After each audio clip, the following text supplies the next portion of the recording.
Bonjour, bienvenue dans les débats de Mediapart.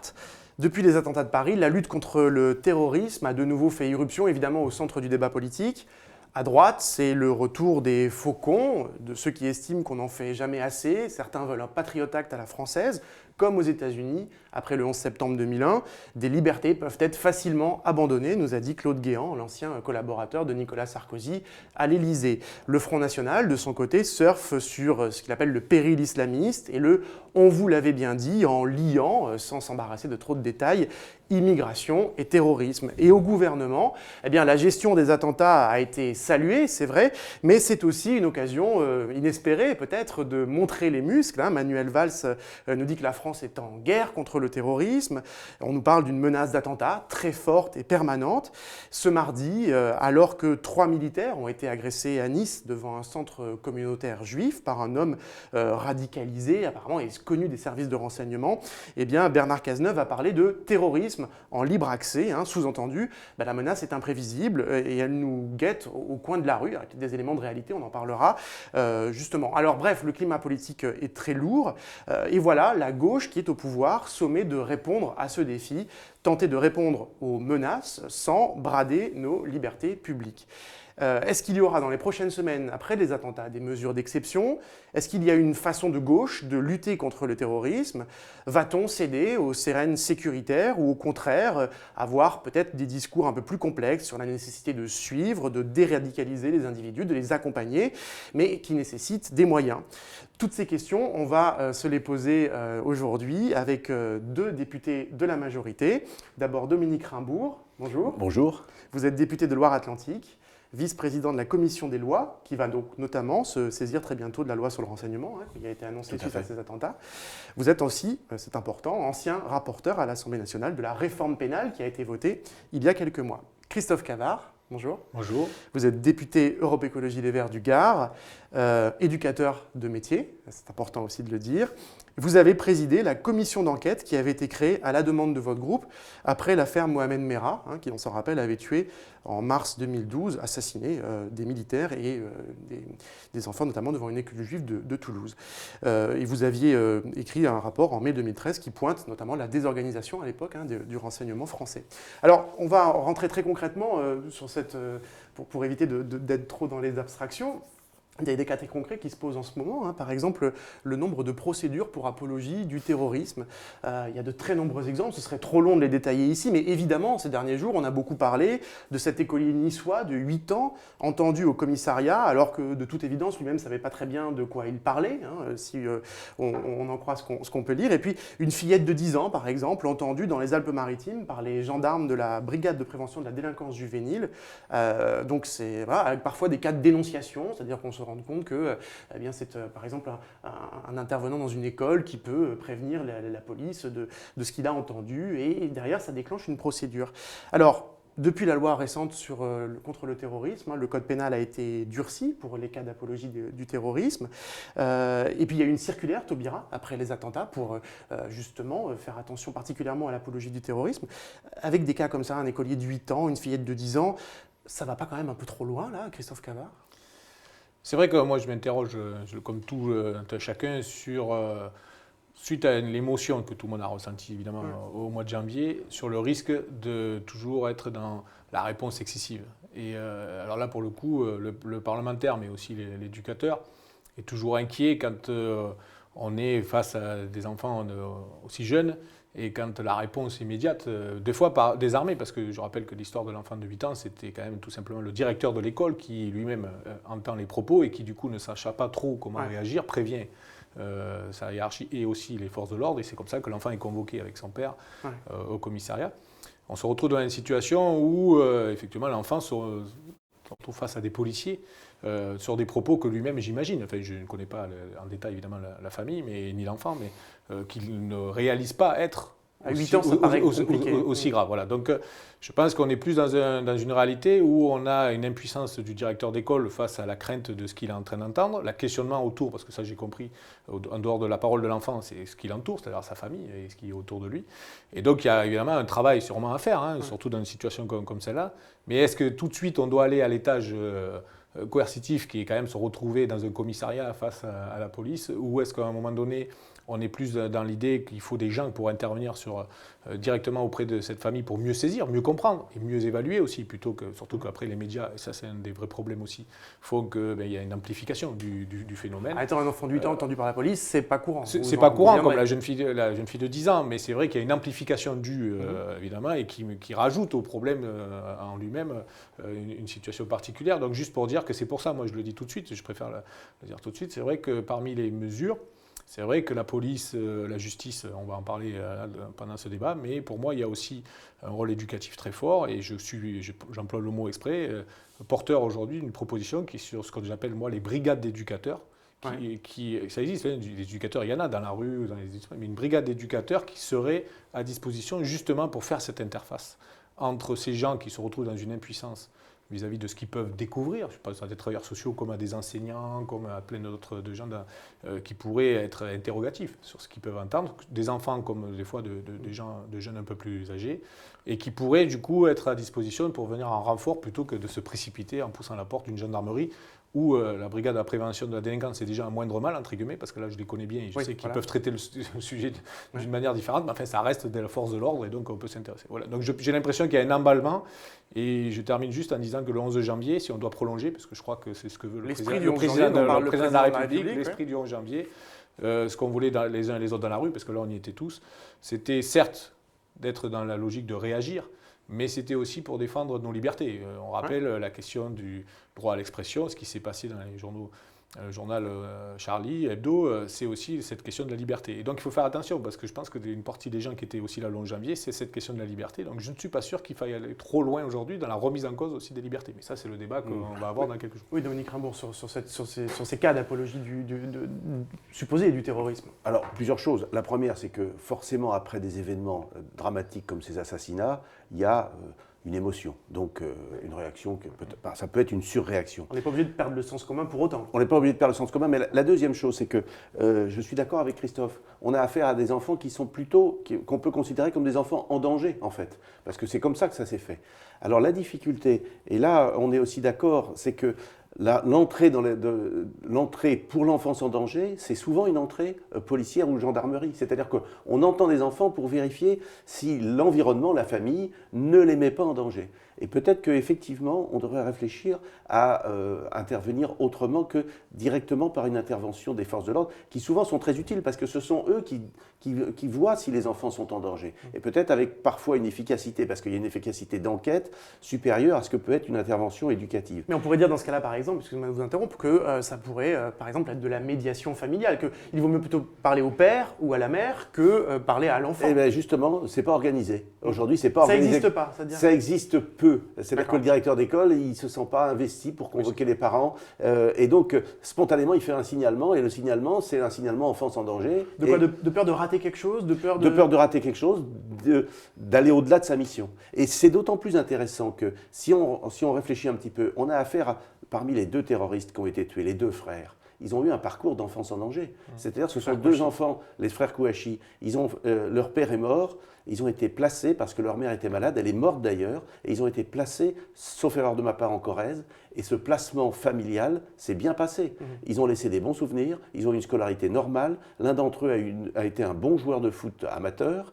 Et c'est quand ils sont devenus majeurs, qu'ils sont revenus dans la région parisienne, qu'ils ont basculé dans la petite délinquance, puis la moyenne délinquance, et ensuite dans une radicalisation. Et je crois qu'on a à réfléchir sur l'enfance, sur la façon dont on traite l'enfance en danger, et sur la façon dont on traite les jeunes majeurs à l'issue de la prise en charge pendant la minorité. Mais alors, si vous me permettez, dans les débats actuels, on n'est pas exactement dans ce prisme-là. Peut-être que cette complexité sera abordée à un moment dans les prochaines semaines. Mais enfin, pour l'instant, ce qu'on entend plutôt, par exemple, c'est Manuel Valls nous parler de guerre contre le terrorisme. Vous êtes d'accord avec cette formule, vous ? Mais Manuel Valls, il parle aussi... Il parle que de ça, il parle pas que de ça. Il parle pas que de ça, il parle aussi de demander à la protection judiciaire de la jeunesse de réfléchir au suivi des jeunes mineurs et forcément aussi au suivi après des jeunes majeurs. Donc il y a cette dimension sur la réflexion éducative qui doit aussi prospérer, et elle est déjà dans le discours. Évidemment, ça se résume parfois à des déclarations très, très tranchées, mais il y a aussi cette complexité qui est prise en compte. Juste pour dire par rapport à ce sujet, je suis d'accord sur le discours, et c'est la tentative d'équilibre, c'est le sujet. la gauche et la sécurité. Il y a toujours eu, à gauche, cette idée de dire, en gros, même si on vient sur cette question de la sécurité, le but, ce n'est pas de tomber dans le sécuritaire, et on essaye toujours de compenser par la question sociale, éducative, notamment le ministère de l'Éducation a été très impliqué dès le départ aussi, etc. Donc il y a toujours cette tentative d'équilibre. Mais après, il faut faire attention que les mots se transforment en action. Je dis juste que par exemple, sur la question, par exemple, quand on il y a parle des mots social. ghetto, apartheid, ça c'est dangereux, je le dis tout de suite, Ouais. parce que y compris les ghettos, ça renvoie à certains types d'histoires, donc il faut faire très très attention. Y compris parce que derrière un apartheid, il faut le résorber quand on est à la tête de l'État. Et puis je ne suis pas sûr qu'il faut faire attention. Il y a des mots qui ont une connotation parce qu'ils ont eu une existence historique. Je le dis, l'apartheid, par exemple, en Afrique du Sud, soyons clairs, on sait ce que c'est, etc. Bon. Politique Mais raciste après, d'État. voilà, là on est. Moi-même, je suis issu d'un quartier sensible dans mon département et dans ma ville. Je ne crois pas que même encore aujourd'hui, les gens vivent l'apartheid. Après qu'ils ont l'impression d'être parfois ce qu'on peut appeler entre guillemets des sous-citoyens ou moins bien traités, ça c'est autre chose. Mais ça c'est un autre débat. Non, je voulais juste finir sur cette question de dire que dans les mesures qu'a proposé Manuel Valls, par exemple, il y a quand même un déséquilibre, je le dis tout de suite. Il y a des recrutements, moi-même, ayant présidé la commission d'enquête, je suis d'accord sur le fait qu'il faut plus de policiers, plus de gens dans la justice. On va peut-être venir sur des mesures très concrètes et des recrutements très précis. Sur le renseignement Mais aussi. par contre, sur la PJJ, notamment, donc c'est en gros la protection judiciaire de la jeunesse. D'abord, il y a eu un propos qui nous a alertés, qui nous a inquiétés même, c'était la question du renseignement à l'intérieur de cet organisme judiciaire éducatif. Bon, on a été rassuré tout de suite par le ministre de l'Intérieur, ce n'était pas du tout un service de renseignement au milieu du reste, c'était plus cette question de la liaison, mais il y a juste prévu, 60 millions d'euros sur 3 ans pour ce type de dispositif. Si on compare ça aux 500 recrutements prévus à la DGSI, au renforcement d'un certain nombre de services de police ou de justice, si on compare aux 60 millions, sur 3 ans, ça ne fait pas beaucoup. Et donc moi, ce que je dis juste, c'est pour ça que je reviens avec une histoire de brigade d'éducateurs, c'est de dire, attention, justement, le débat à gauche, c'est de dire on n'est pas contre, et au contraire, on n'est pas angélique. Il faut des gens dans les services de renseignement aujourd'hui, on a compris d'ailleurs quel type de profil. Il faut des gens aujourd'hui au niveau de la justice, notamment sur un certain nombre de renforts qu'il y a besoin, notamment sur la lutte antiterroriste. Mais il y a besoin de remettre des moyens forts auprès aussi de ce pôle éducatif qui n'est pas oublié, mais qui n'est pas oublié dans les mots, mais pas toujours dans les faits et dans les budgets. Donc j'insiste un peu sur le fait que j'espère que ces 60 millions seront qu'un début et qu'il va y avoir peut-être une vraie réflexion sur des niveaux supérieurs là-dessus. Mais il ne vous a pas échappé qu'on est en période de restriction budgétaire et il ne vous a pas échappé que, par exemple, si on parle de la protection judiciaire de la jeunesse, ça a été une des victimes de ce qu'on appelait la RGPP au moment lors du précédent quinquennat. Dans le précédent quinquennat, largement. Mais il faut réfléchir à ça, parce que la protection judiciaire de la jeunesse, elle n'intervient que sur mandat judiciaire.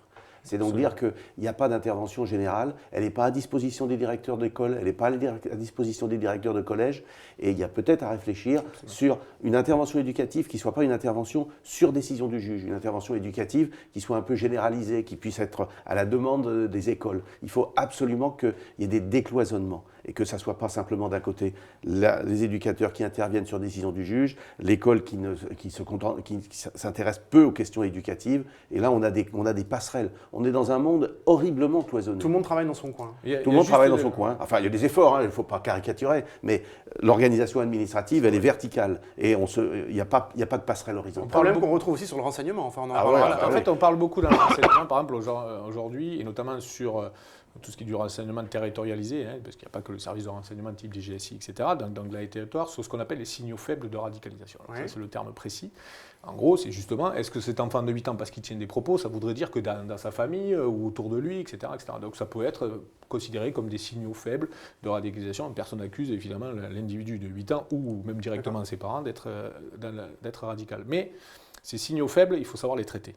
Il y a un travail universitaire, on l'a vu à la commission d'enquête que j'ai pu présider, avec, au passage, le rapport, c'est Jean-Jacques Urvoas qui est très impliqué et qui va être l'auteur de la loi suivante sur le renseignement.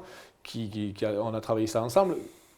Il y a des universitaires qui maîtrisent beaucoup ce sujet sur ce qu'on appelle les processus de radicalisation, ces signaux, etc. Peut-être parce que tout simplement, les choses ont changé aussi dans le temps et dans l'histoire.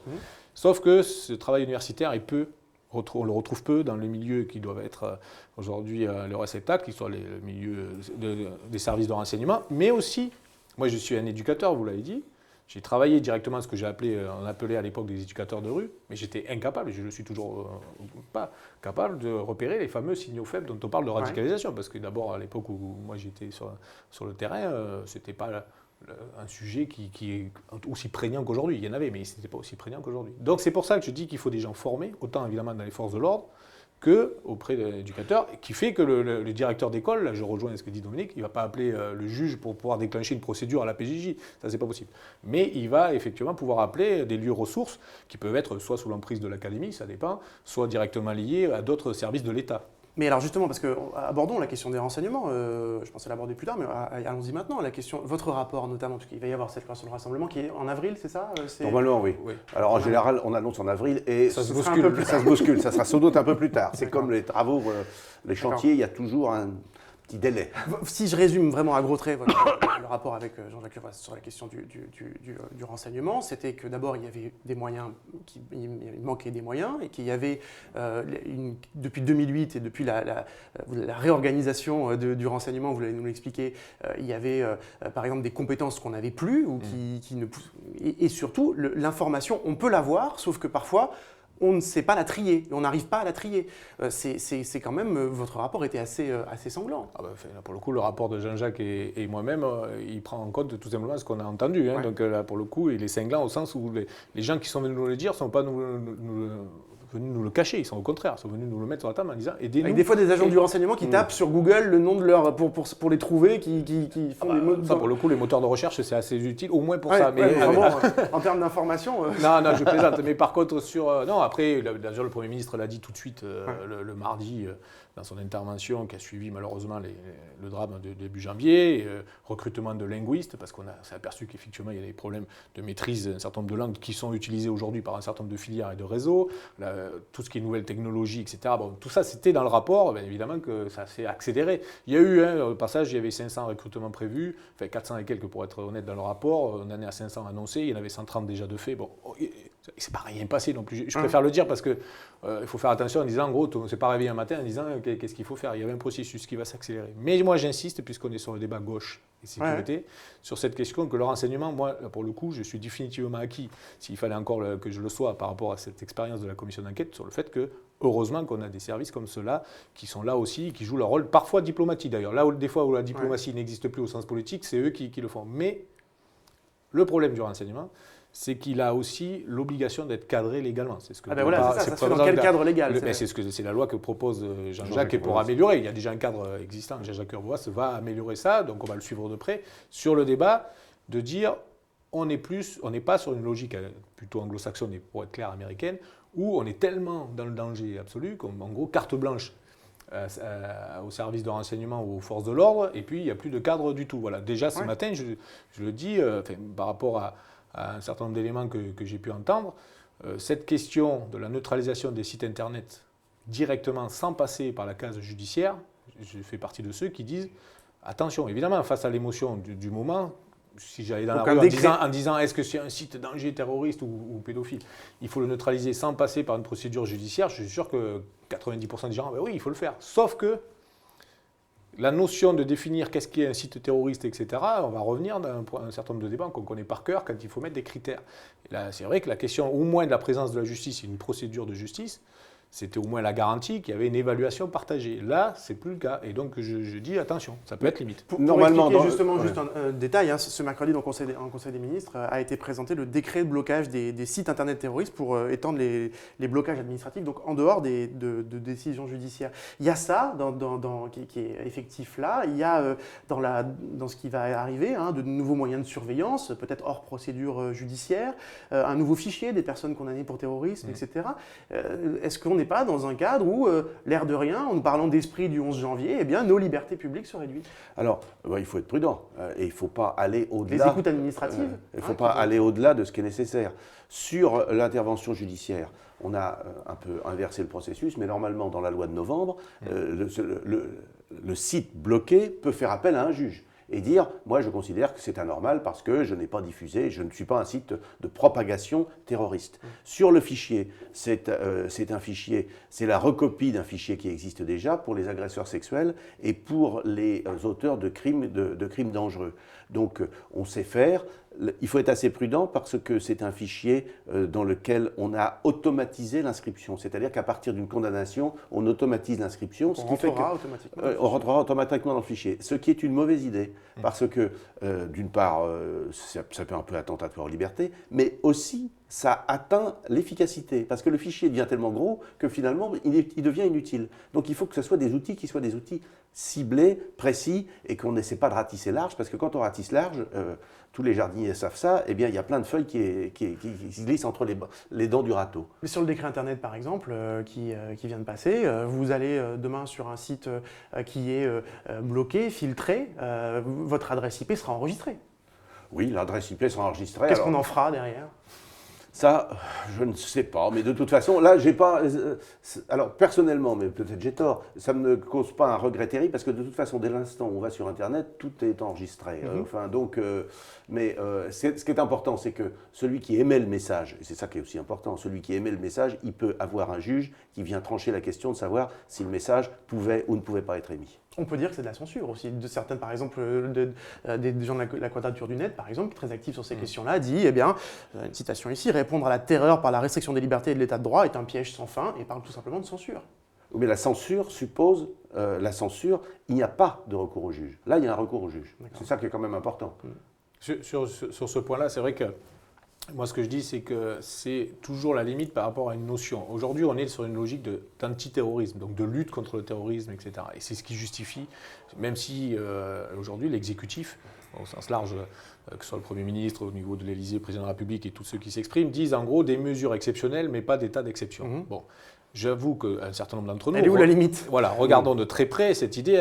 Ok, on croit tout le monde sur parole, mais il va falloir qu'on définisse, nous, parlementaires, ça c'est notre rôle.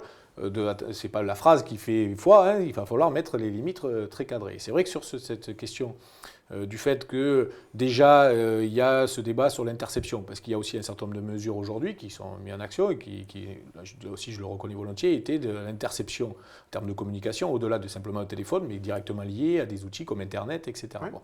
Donc, mais il faut que ce soit contrôlé. Les interceptions téléphoniques, aujourd'hui, Dominique le sait aussi bien que moi, elles sont contrôlées non seulement par le juge, mais elles sont contrôlées aussi par une commission qui vocation à faire ça, dans lequel il y a effectivement des parlementaires, entre autres, qui vont essayer de réguler tout ça. Moi, je dis que ça, c'est une très bonne chose. Et j'ai quand même entendu de la bouche d'un certain nombre de gens qui font aujourd'hui action dans le service de renseignement, de dire que pour eux, ça serait des lourdeurs. Et donc, il y a un débat sous-jacent qui vient en ce moment, qui pose problème, à mon avis, aux gens de gauche que nous sommes, qui est de dire c'est tellement exceptionnel ce qu'on est en train de vivre, que du coup, ça justifierait des actions demain qui seraient ces actions qui remettraient peut-être clairement en cause cette question un certain nombre de nos libertés. Et je pense que ce sont des vrais débats de fond, comme on le fait là aujourd'hui, et que ces débats de fond, la démocratie telle qu'elle est faite dans la Ve République, doivent se mener dans les chambres parlementaires pour qu'ils puissent être choisis, et sûrement pas que dans les mains seules de l'exécutif.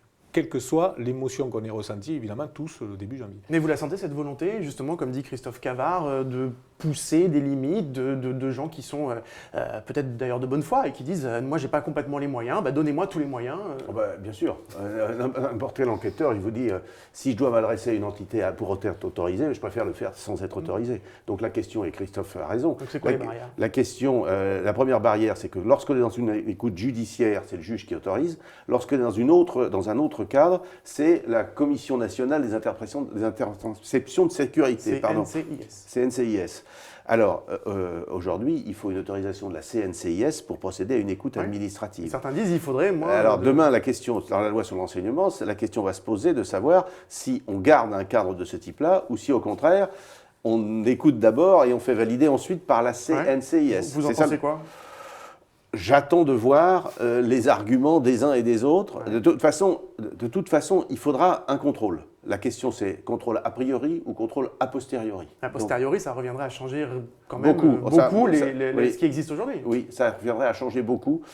Sur les écoutes, moi, je souhaiterais qu'on soit assez prudent et je souhaiterais être plus libéral sur la géolocalisation qui est moins attentatoire aux libertés. Écouter quelqu'un, c'est plus attentatoire que de savoir où est-ce qu'il se déplace. Je ne vais pas faire de facilité, mais si on est par malheur dans le contrôle après coup, donc a posteriori, on est sur une situation où, par exemple, quand on déclenche des écoutes sur des journalistes, parce qu'il y a quand même quelques actualités qui défraient la chronique, ça voudrait dire qu'après coup, on décide qu'il ne fallait pas le faire. C'est ça, oui. Bon, ça c'est pas possible, même s'il y a un encadrement très légal par rapport à la question du métier du journaliste. Mais je dis, voilà, faisons attention, je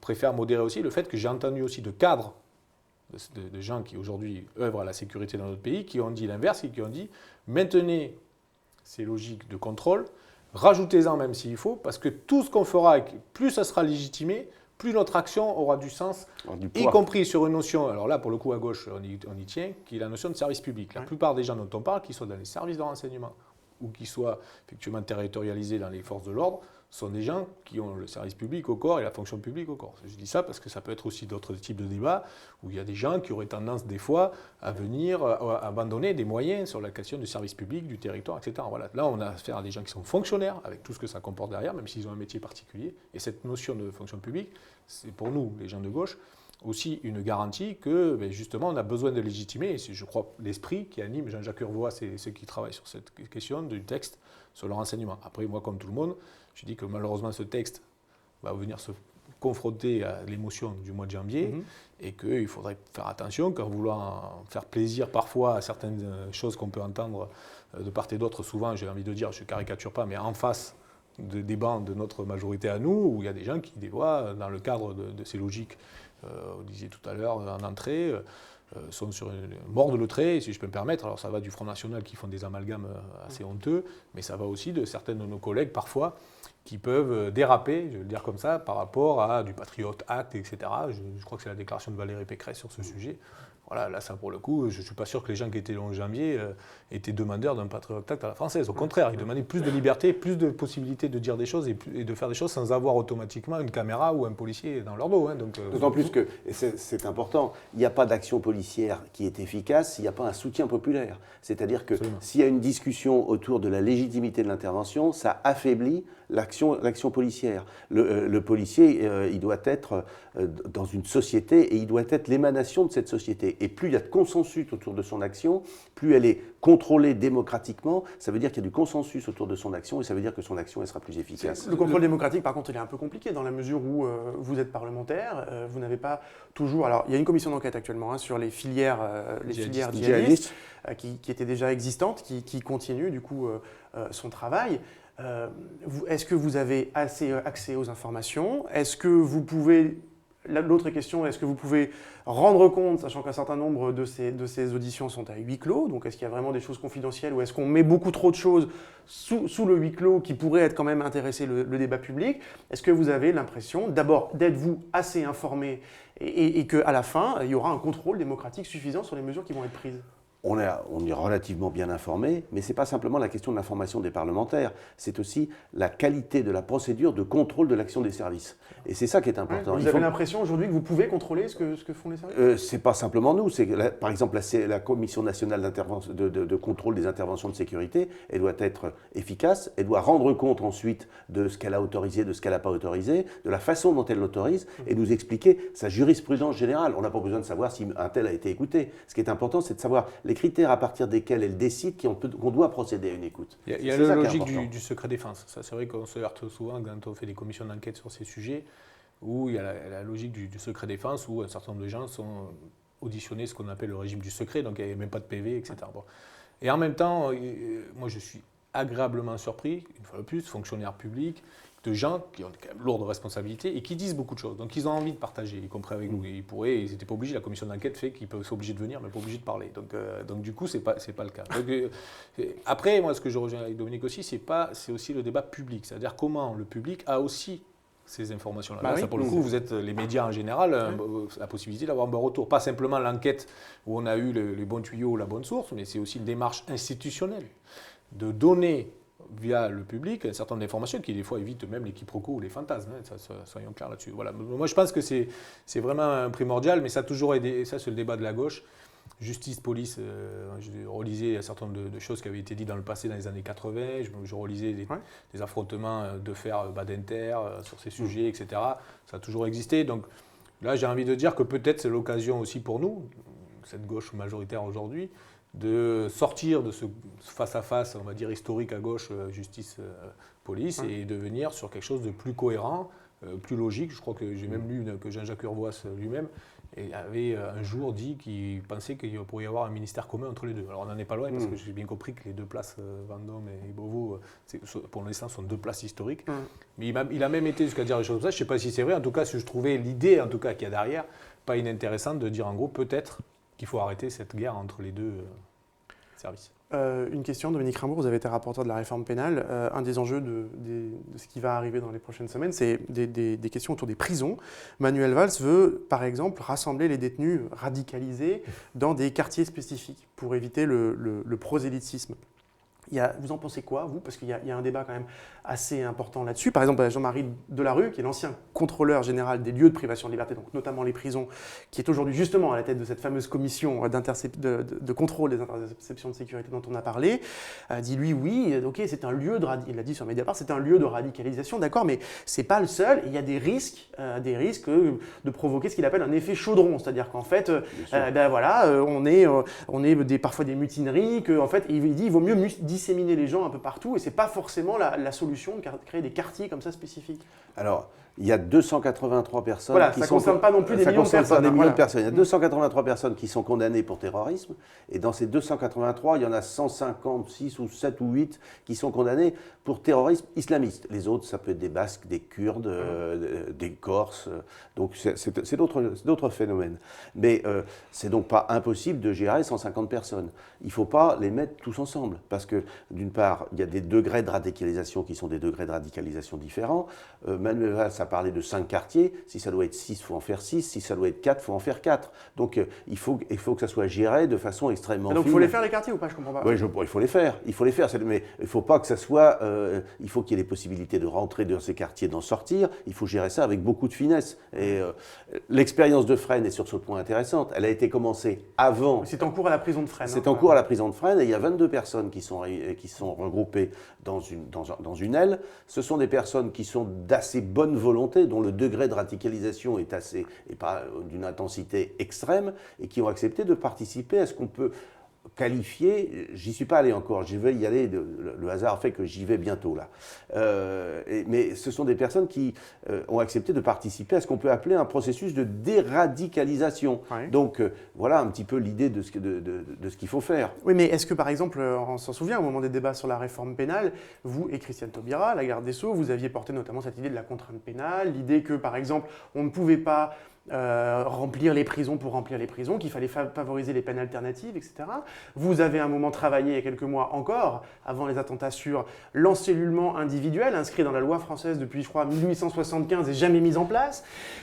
Aujourd'hui, est-ce que avancer ce genre de débat sur les peines alternatives, sur l'alternative à la prison, c'est audible ou pas? Ou est-ce que vous allez remiser tout ça et on s'en occupera dans un an ou deux si on est toujours au pouvoir? Il y a 67 000 personnes qui sont en prison. Il y en a 282 pour terrorisme. Il est bien évident que la contrainte pénale ne concerne pas les 200. Non, mais ce que je veux dire, c'est que, est-ce que, par exemple, continuer à développer cette philosophie, par exemple, pour dire, parce que nos prisons, elles restent surpeuplées par ailleurs, donc de dire, essayons même si, ok, il y a eu cette actualité autour des attentats, essayons de continuer à ce que la gauche, autour de la prison, ait une réflexion un peu alternative. Est-ce que c'est possible? C'est tout à fait possible, et c'est d'autant plus possible que la réforme pénale, elle a prévu plusieurs mesures, dont la fin des sorties sèches, dont la révocation possible des remises de peine, ce qui veut dire que, par exemple...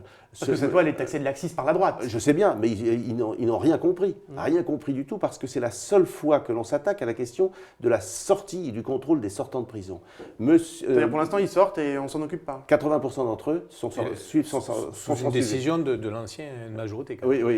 Ils sortent automatiquement sous une décision de l'ancienne majorité. Parce que M. Koulibaly, il est sorti sur une procédure de l'ancienne majorité qu'on appelle la CEFIP, et il n'a pas eu de suivi. Aujourd'hui, avec la réforme pénale, on aurait pu lui imposer un suivi et révoquer les remises de peine dont il avait bénéficié, en tout cas le menacer. M. Nemache, quand il est sorti de prison, il est sorti en fin de peine, 15 jours après, il partait en Belgique. On aurait eu la réforme pénale, on aurait pu lui dire vous avez bénéficié d'un peu de réduction de peine, si vous devez nous dire où vous êtes et vous n'avez pas le droit de quitter le territoire français. Il se serait sauvé, on l'aurait tout de suite pu délivrer un mandat d'arrêt. Donc c'est ça la différence. Et c'est en cela que la réforme pénale est une réforme qui est une réforme efficace. Et qu'il ne faut surtout pas opposer la réflexion sur la prison et l'utilisation d'une prison efficace avec la lutte contre le terrorisme. Dans certains cas, la réforme pénale peut s'appliquer. Il ne s'agit pas de la contrainte pénale, mais il s'agit de la fin des sorties sèches. Il y a un sujet aussi en prison, parce que ça on l'a beaucoup rencontré, c'est que là on parle de gens qui ont été condamnés pour des actes de terrorisme.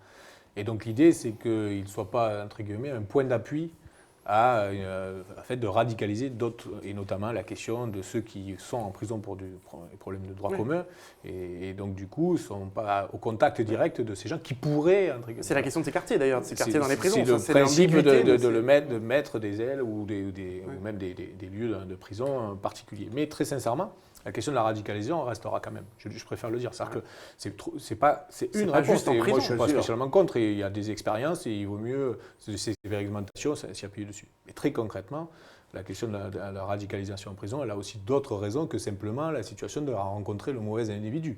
Elle est aussi sur ce qui se vit en prison, sur la façon, mais ça Dominique était tout autant convaincu que moi, sur la question effectivement, et c'est là pour le coup on rend à notre garde des Sceaux aujourd'hui de vouloir travailler sur ce sujet, de la surpopulation, des conditions de... Mais est-ce qu'on peut reposer ces questions-là dans le contexte actuellement? Vous n'allez pas reposer ces questions-là dans les semaines à venir, c'est très compliqué. Mais on va les reposer, on les repose déjà parce qu'on dit il faut multiplier le nombre d'imams en prison.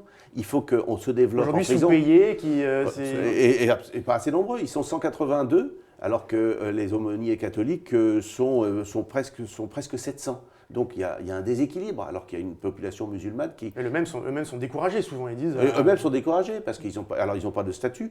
Et dans le discours de Manuel Valls, il y avait aussi augmenter le nombre. Alors on va en recruter 60, réfléchir à leur statut et réfléchir à leur formation, à la fois formation civique, enfin qu'est-ce que c'est que la prison, qu'est-ce que c'est qu'un aumônier, mais sans doute aussi réfléchir à leur formation théologique. Ça peut pas être ils ne peuvent pas être formés par des pays étrangers. Il doit y avoir une formation qui se fait en France. Ce n'est pas que la question religieuse, elle est évidente, et je crois que la mesure aujourd'hui d'avoir des gens formés, des gens qui participent à ce qu'on pourrait amener les processus de déradicalisation parfois, ou empêcher de mauvaise traduction d'eux, voilà.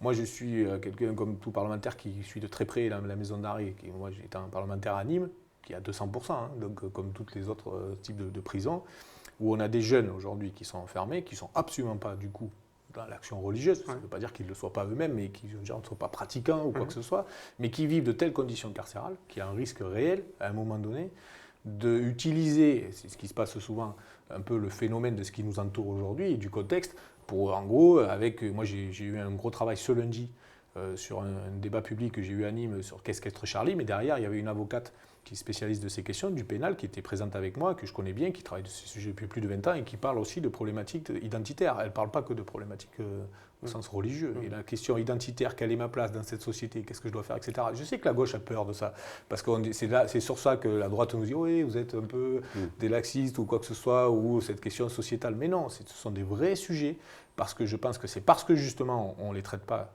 à haut niveau et à bon niveau, eh bien qu'on fait aujourd'hui passer des gens ou de droit commun dans une logique de renfermement et qui vont chercher une logique identitaire, malheureusement dans un contexte plus large et international trop risqué pour eux, quoi. Voilà. Il ne faudrait surtout pas que l'islamisme soit aussi le vecteur de la révolte adolescente. Absolument. Et il faut être très prudent avec ça. Eh ben merci messieurs. Merci beaucoup. Merci à l'équipe de 5e étage production qui nous a aidé à faire cette émission, et donc à très vite sur Mediapart. Merci. Merci.